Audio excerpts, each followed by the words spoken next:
안녕하세요. 조정론 시간입니다. 오늘은 제11강 조직의 성장과 쇠퇴에 대해서 배워보도록 하겠습니다. 그 중에 조직의 성장, Organization Growth에 대해서 먼저 배우고요. 두 번에 걸쳐서 두 번으로 나눠서 그 다음 시간에는 조직의 쇠퇴에 대해서 배우도록 하겠습니다. 자, 뒤에 보시는 이 보드에 적혀 있는 내용이 전체 내용이 될 테니까요. 여러분들 천천히 따라와 주시면 될 것 같습니다. 자, 먼저 조직의 성장. 자, 조직의 성장에 대해서 배우는 것은 이런 의미가 있습니다. 우리가 나중에 비판에 대해서도 나오겠습니다만 이것이 단순하게 획일적으로 적용할 수 있는 이론은 아니다라고 하겠지만 그럼에도 불구하고 우리가 조직의 성장에 대해서 단계적인, 분석적인, 체계적인 어떤 합리적인 단계를 구분할 수 있다면 우리가 그것에 맞는 조직의 대응 전략을 개발할 수 있겠다. 여러분들이 경영자로서 또는 회사를 운영하는 입장 또는 회사 성장에 동참하는 입장이 있으시다면 이것을 이해하는 것은 조직의 성장에 도움을 주는데 많은 기여를 할 수 있을 것이라 생각이 됩니다. 자, 보겠습니다. 조직이 있어요. 조직이 있는데 조직이 성장한다. 조직이 성장한다는 것은 크게 두 가지로 볼 수 있습니다. 첫 번째는 대규모가 된다. 규모가 커진다. 양적으로 성장한다. 이렇게 볼 수 있고요. 두 번째는 성숙해진다. 질적으로 성장한다. 이렇게 볼 수 있습니다.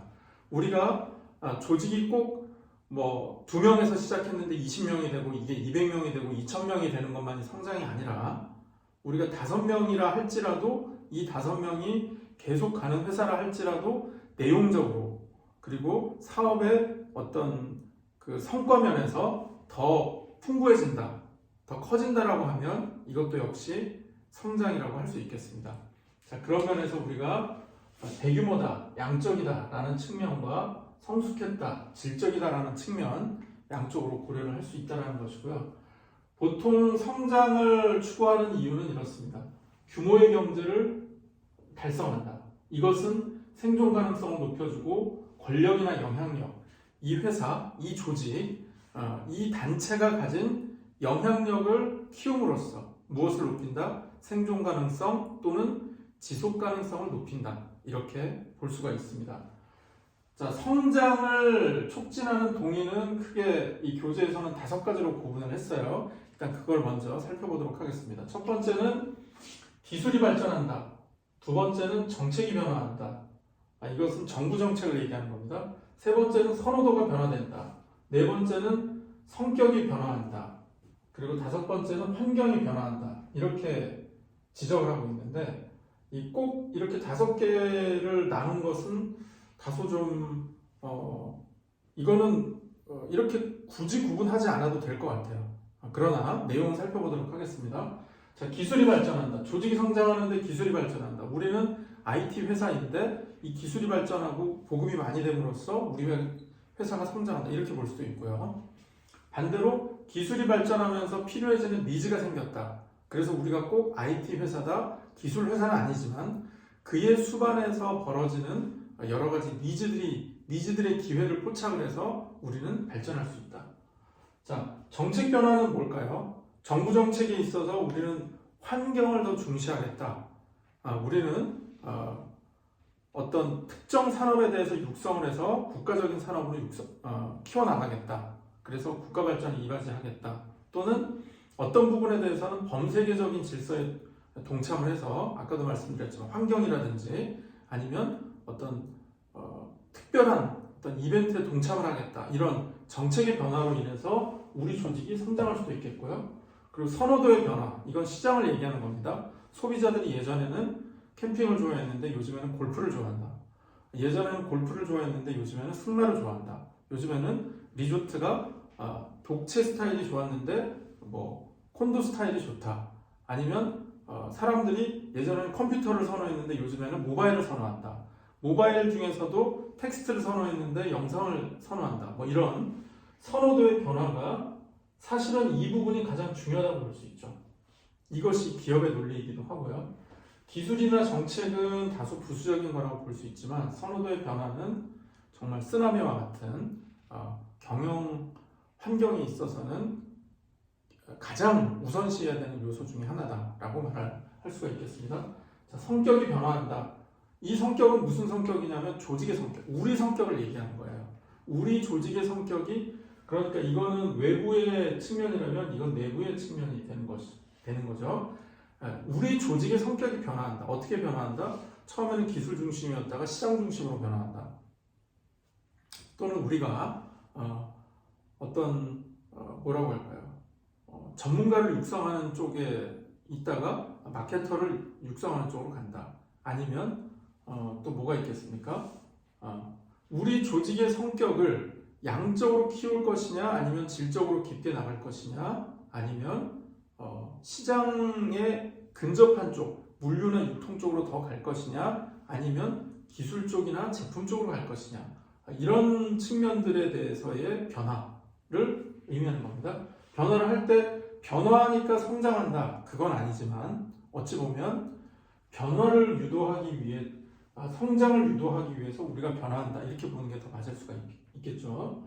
자, 환경이 변화한다. 이 환경은 뭐냐면 선호도의 변화랑은 약간 다른 측면이에요. 선호도는 시장의 속성이 좀 변화한다는 얘기이지만, 환경이 변화한다는 것은 국제적인 경영 환경이 변화한다, 이렇게 보면 되겠습니다. 이런 것들이 모아져서 어떻게 된다고요? 조직의 성장에 기여를 하게 된다. 됩니다. 자, 그럼 그 다음 이론은 뭐냐면 조직의 성장 단계 모형이에요. 자, 이쪽으로 가볼게요. 조직의 성장 단계 모형이라는 게 있어요. 이게 뭐냐면, 자, 여러 학자들이 얘기를 합니다. 대인이라는 학자는 단순 조직에서 직능별 조직으로 커졌다가 사업부재 조직으로 나가더라. 스캇이라는 학자는 단위 조직, 그러니까 작은 전조직을 얘기하는 거죠. 여기에서 수직 통합의 직능별 조직이 됐다가 제품이 다양화되면서 이게 옆으로 커지더라.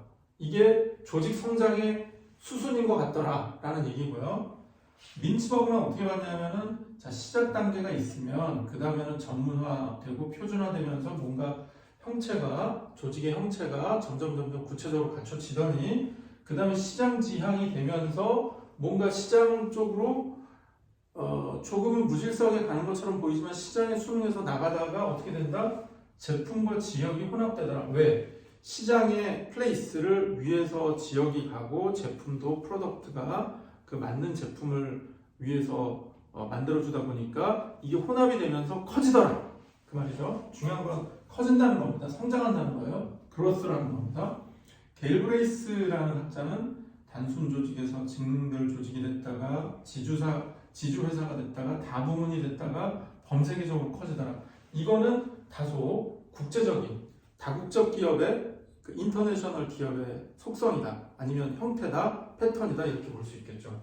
자, 이런 것들 중에서 우리 이 시간에는 세 가지 모형을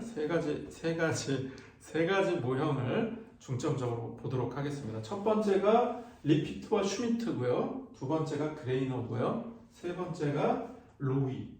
이렇게 세 가지 모형을 살펴보겠습니다. 자, 첫 번째, 리피트와 슈미트의 조직 성장 3단계 모형. 이거는 탄생기, 청년기, 성숙기, 이 세 단계로 봤어요. 자, 이렇게 갑니다. 탄생을 해요, 조직이. 그리고 청년기, 점점 커집니다. 그리고 성숙기, 이렇게 성장을 해요. 그러면 관심사항, 즉 그때 해결해야 되는 주된 과제는 무엇이냐라고 봤을 때, 탄생기에서는 창조를 했기 때문에 만들어내는 것, 조직이라는 것을 만들어내는 것이 필요하다. 그리고 또 생존이 필요하다. 그리고 청년기에서는요, 이제 커졌어요. 커졌으니까 안정이 필요하다. 이제 좀 차분히 우리 조직이 뿌리를 좀 내려야 되겠다. 그리고 명성이 있어야 되겠다. 왜? 사회적으로 이 명성이라는 것은 우리가 사회적 존경을 받는다라는 측면보다는 브랜드가 알려진다, 이렇게 보는 게 더 좋을 것 같습니다. 성숙기에서는요, 적응을 한다. 그리고 공헌을 한다. 자, 공헌은 왜 합니까? 여기에 대한 철학적인 논쟁을 하자는 건 아니에요. 공헌을 하는 이유는 오히려 사회적인 공헌을 통해서 사회에서 우리 조직의 필요성과 존재 이유를 발견하게 되고 그로 인해서 사회적 지지를 얻어냄으로 인해서 우리 조직의 지속 가능성을 높인다라는 측면이 다소 이해 타산적인 계산이 깔려있다라고 볼 수도 있지요. 그러나 잘 되면 공헌을 하는 것은 어떻게 보면 요즘 현대사회에서는 응당해야 되는 일이다라고 볼 수 있겠어요. 자, 그럼 그때 과제는 탄생기 때 과제는 위험을 어떻게 회피할 것인가, 무엇을 희생하고 무엇을 취할 것인가에 관한 얘기. 이렇게 가볼게요. 이게 잘 되면 창조가 완성이 되고요. 조직이 활력을 띱니다. 이게 완성이 안 되면 정지하게 되죠. 큰일 납니다. 그리고 소멸이 이루어지죠. 자, 청년기에서 자, 조직화를 해야 된다. 평가를 해야 된다. 자, 이거는 조직화한다는 건 이제 비로소 체계를 갖춘다라는 얘기예요. 그리고 평가한다는 건 우리가 뭐가 정답인지를 모르기 때문에 끊임없이 조사하고 분석하고 평가하고 뭔가 피드백을 통해서 이 조직화를 안정을 시켜야 돼요. 자, 그 과정이다. 그래서 이게 잘 되면 변화에다 대응을 잘하는 거고 질적인 개선이 일어난다. 이게 안 되면 다시 생존 문제가 벌어지게 되고 인력이나 내부 직원들이나 고객을 확보하기가 어려워진다. 자, 성숙기에서의 과제는요. 자, 변화가 일어나고 배분이 일어난다. 변화는 뭡니까? 외부적인 변화들이 일어나고 내부적으로도 조직이 커지면서 변화가 일어나죠. 그래서요. 이것은 기초적인 생존에 관한 문제는 아니지만 그래도 우리가 우리 조직이 이 변화에 적응할 수 있느냐라는 것은 중요한 문제가 됩니다. 그리고 동시에 이 커다란 변화가 왔을 때 적응하는 것도 중요하지만 이제는 성숙이기 때문에 성과가 났어요. 이 배분을 어떻게 할 것이냐. 배분이라는 것은 내부적으로는 권력의 배분이 될 수도 있고 외부적으로는 이익과 성과에 대한 배분이 될 수도 있어요. 자, 이게 잘 되면 성장의 기회가 다시 옵니다. 왜요? 변화가 또 다른 기회를 만들어주기 때문이죠. 배분이 잘 되고 공헌이 되면 사회적 존경이 일어납니다. 아까 말씀드렸죠? 이 존경이라는 게 단지 나는 기업을 하는 입장에서 굳이 존경이 필요 없다라고 생각할 수도 있지만 존경이 필요한 이유는 사회적인 지지를 얻어내기 위해서라고 말씀드렸어요. 자, 이게 안 되면 그러니까 변화에 대한 대응이나 배분이 잘 안 된다. 그럼 어떻게 될까요? 온정주의로 흘러요. 방어적이 돼요. 전문화에 치중해요. 신뢰가 결여돼요. 이익이 감소해요. 자, 봅시다. 온정주의라는 게 뭡니까? 성과가 안 나타났는데 이거는 좀 우리 사이가 그런 사이는 아니지 않습니까? 이렇게 가는 것이고요. 방어적인 것은 저한테 왜 그러십니까? 저는 규정을 위반한 적이 없습니다. 이렇게 가는 것이고 전문화에 치중한다는 건 뭐냐면 나는 지금 중요한 기술과 중요한 스킬에 몰두해 있기 때문에 나는 값어치 있다라고 자기 혼자 독립적인 가치만 주장하고 싶다라는 얘기고요. 그렇게 되면 전체적인 조직 전체로 봤을 때는 이 성숙기에 있는 조직이 대외적인 신뢰도가 결여가 됩니다. 왜?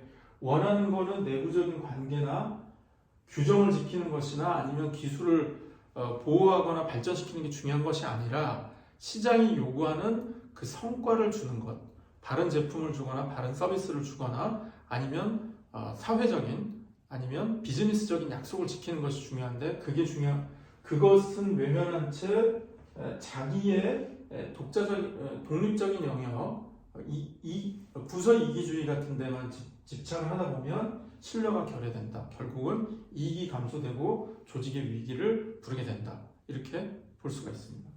두 번째,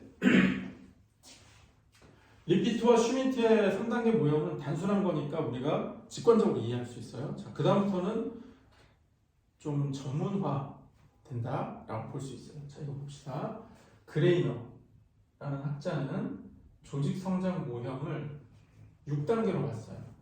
근데 그 전에 이분의 이 조직 성장 모형의 배경을 이해할 필요가 있는데 이분은 권력 배분의 개념을 봤습니다. 그래서 권력이 이쪽으로 가면 권력이 세요. 일방적 권한이 커지는 일방적 권한 접근 성격 그리고 위임적 완전히 맡겨버리는 거죠. 위임적 접근이 있는데 중간에 있는 게 공유적 접근이죠. 완전히 리더의 독단적인 결정을 하는 것도 아니고 그렇다고 하부 조직에다가 완전히 맡기는 것도 아니고 적정한 균형을 이루는 공유적 접근. 당연히 이 균형을 갖추는 게 좋은 거죠. 자, 이런 권력 배분의 개념에서 조직의 성장을 이해하자라는 측면이에요. 그랬을 때 성공적인 변화의 모델은 이러하다라고 그레이너가 말했습니다. 어떻다? 자극이 생겨서 반응이 생겨요. 그러면 최고 경영자가 압력, 푸시를 합니다. 프레셔를 줘요. 그래서 조직이 각성을 합니다. 각성, 깨어나요. 자, 첫 번째 단계가 압력과 각성. 두 번째는 이 각성 때문에 개입이 일어나요. 이걸 해야 되겠구나. 개입, 이제 조직의 개입이 일어나는 거죠. 개입과 수능. 그러면 조직원이 수능을 해요. 받아들입니다.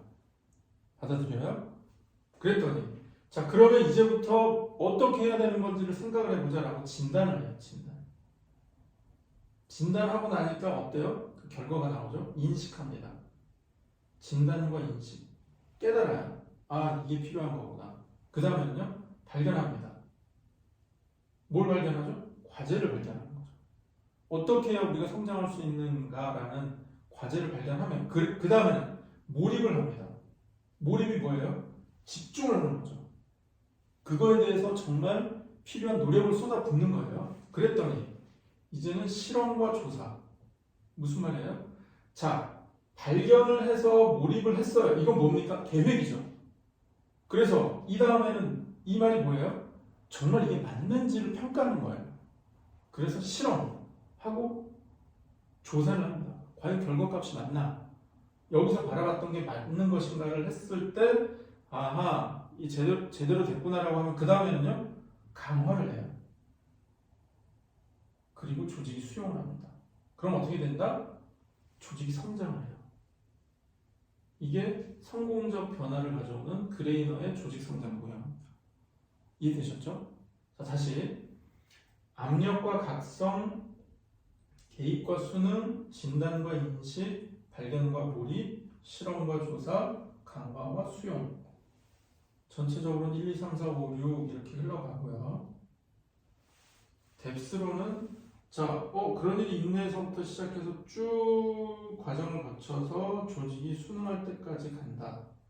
그래서 여기가 사선형으로 되어 있는 모형이 나온 게 뭐다? 그레이너의 조직 성장 모형이다. 기억하기는 좋아요. 자, 다음은 로위 모형으로 가보겠습니다. 로위는 그레이너의 조직 성장 모형에서 착안한 바가 있어요. 리피트와 슈미트는 너무 단순한 거고요. 로위의 경우에는 4단계 모형을 제시했습니다. 자, 이것도 재밌는 모양이니까 볼게요. 잘 보이시죠? 네. 자, 첫 번째는 기업가형이에요. 창조 단계. 두 번째는 관료형, 공식화 단계. 세 번째는 분권형, 확장 단계. 네 번째는 제품 그룹. 이제 여기서 말하는 뭐 제품이 다양화된다, 사업 부재가 된다 이런 측면이에요. 제품 그룹, 조정 단계, 그 다음에 매트릭스형, 참여. 이게 무슨 말이에요? 완전히 전조직처럼 되는 거죠. 왜? 이제는 회사의 전체적인 기틀은 잡혔기 때문에 각각의 사업 부재가 굳이 상부의 지시나 철저한 관리 감독이 없다 하더라도 충분히 참여적으로 경영활동 또는 조직의 본연의 활동을 수행할 수 있다. 이겁니다. 그래서 조직 규모가 여기 작았다가 커지고 조직 연령이 낮았다가 높아지는 과정에서 성공적인 조직은 이렇게 올라가요. 조직이 커집니다. 이렇게 커져요. 양쪽으로 커져요. 연령이 될수록. 그런데 만약에 안 되면 올라가다가 쇠퇴하고요. 안 되면 올라가다가 쇠퇴하고, 안 되면 올라가다가 쇠퇴하고, 올라가다가 쇠퇴하는데 이때 기업가형에서는 지시가 필요한데 뭔가가 잘 안 됐어요. 관료형에서는 자율성이 결여됐는데 뭔가가 잘 안 됐어요. 분권형에서는 통제가 돼야 되는데 뭔가 잘 안 됐어요. 제품 그룹 확장이 되는 거죠. 조정이 되는 거죠. 참여형도 마찬가지고 적응하고 대처를 해야 되는데 잘 안 됐어요. 이거는 조직 전체에 관한 문제라기보다는 그 부서나 파트나 그 특정 업무를 맡은 그 조직의 어떤 특정 파트를 맡은 데서의 개별적인 문제일 수도 있습니다.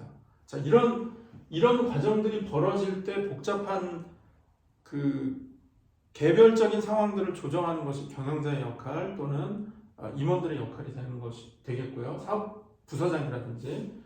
그리고 이게 잘 됐을 때 점점 어떻게 된다? 올라간다. 그래서 로이의 조직 성장이 왜 5단계가 아니고 4단계냐 그러면 분권되고 제품 그룹 되는 이 과정을 자, 한마디로 기업과 관료, 분권, 매트릭스, 참여 이렇게 가는 게 4단계다라고 본 거예요. 그래서 실제로는 그냥 5인데 4단계다 이렇게 보시면 됩니다. 자, 보세요. 하나, 둘, 셋, 넷. 어떻게 보면 분권, 제품, 매트릭스를 2개로 나눈다 이렇게 생각하셔도 되고요. 로위는 조직 성장이 4단계다. 어떻게? 기업가형, 처음에 만들 때 창조형이 있고 관료형, 공식화, 이제 안정기, 청년기, 안정기 들어갈 때가 있고 그 다음에는요. 분권되고 제품 그룹이 되고 매트릭스가 되는 데 있어서 크게 2개로 나눠진다. 자, 변화의 시작과 변화의 끝 이렇게 보시면 될 것 같아요. 분권의 시작과 분권의 끝 이거를 2단계로 나눴다라고 보시면 될 것 같아요. 자, 그러면 이 조직 성장 단계 모형이라는 거 모델 Organization Growth 단계를 뭐라고 할까요? 페이스 모형 모델에 문제점이 있어요. 이 긍정적인 점은 단순합니다. 우리가 알아보기 쉽게 설명을 했다라는 게 장점이에요. 의의입니다. 아, 조직이 성장을 하는데 이 성장이라는 게 뭐야? 그랬더니 3단계로 나눌 수도 있고 6단계로 나눌 수도 있고 5단계 혹은 4단계로 나눌 수도 있어. 그리고 데인, 스캇, 민츠버그, 갤브레이스 등은 이런 식으로 얘기를 한 바 있어. 아, 그렇구나. 그러니까 우리가 이해하기가 쉽지 않니? 아, 아주 명쾌하네. 알겠어요. 라는 게 긍정적인 측면이라면 부정적인 측면이 있는데 그건 뭐냐? 이유를 제시하지 못했어요. 그리고 촉진 요인을 설명하지 못했습니다. 이해되시죠? 촉진 요인이나 이유가 없어요. 왜 이렇게 된 거지? 그냥 그 다음에 이렇게 됐대 라는 얘기지 왜 그렇게 됐습니다 라고 체계적으로 설명해 주지 않는다는 점. 그 다음에 맥락적인 요인을 무시한 일률적인 획일적인 적용이다. 모든 조직이 다 이렇게 성장하지 않는다. 어떤 조직은 성장한다 하더라도 이렇게까지 성장할 필요가 없죠. 왜? 모든 기업들이 모든 조직들이 대기업 조직들은 아니기 때문에 또는 제조 조직들은 아니기 때문에 이렇게 직능이라든지 사업 부재라든지 뭐 제품과 지역이 혼합되는 단계로 이렇게 다 뻗어나가거나 성장하지 않는다는 거예요. 그리고 항상 한 방향으로 진행되지 않습니다. 무슨 말이에요? 항상 탄생기였다가 청년기 됐다가 성숙기 되면 얼마나 좋겠어요. 탄생기 됐다가 성숙기 됐다가 청년기 됐다가 위기를 맞았다가 다시 왔다 갔다 한다는 얘기예요. 이걸 모르는 거죠. 항상 이렇게 완만하게 올라가는 게 아니라 올라갔다 내려갔다 올라갔다 내려갔다 올라갔다 내려갔다가 있다. 항상 한 방향으로 진행되지 않고 어떤 데는 공식화와 확장의 단계를 뛰어넘어서 갑자기 매트릭스 조직처럼 성숙 단계로 확 들어가는 경우도 있다. 그리고 실증 연구가 부족하고 비판에 대한 대응이 어렵다. 이게 무슨 말이에요? 자, 그러면은 이렇게 되지 않는다라는 반박을 했을 때 그거에 대해서 논리적인 근거를 가지고 대응할 수 있느냐? 대응하기가 어렵다. 왜? 실증적인 연구, 체계적인 통계나 데이터 이런 것들을 가지고 한 것이 아니라 몇몇 기업들을 모델 삼아서 유형을 하다 보니까 어떤 그야말로 과학적이라기보다는 실증적인 그 에비던스 연구값들이 좀 불충분하다고 볼 수 있다. 이렇게 말을 할 수가 있겠습니다. 이런 비판을 가지고 있다. 자, 조직의 성장과 쇠퇴에서 조직 성장에 대해서 배워봤습니다. 잠깐 쉬었다가요. 우리가 조직 쇠퇴에 대해서 배워보는 시간을 갖도록 하겠습니다. 잠시 있다 만나겠습니다.